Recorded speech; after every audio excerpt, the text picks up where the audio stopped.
Ayun guys, sabalitaan nyo na ba yung bagong news dito sa BC? And if nandito ka, make sure na binasa mo ito.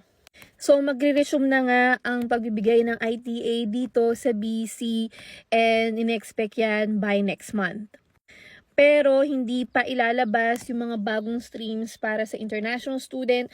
Another thing na importanteng update dito, if nandun ka sa early childhood stream, hindi na i-accept ang educational assistant na occupation.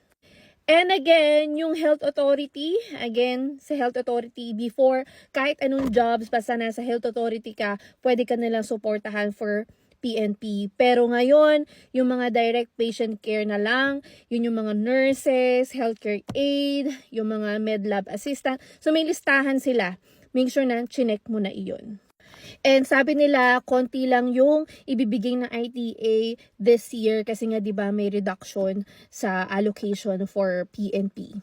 Pero actually last year din naman, konti lang din naman talaga yung binibigay nila. So abangan natin kung ano ang magiging cutoff score next month at sino ang mga idodraw.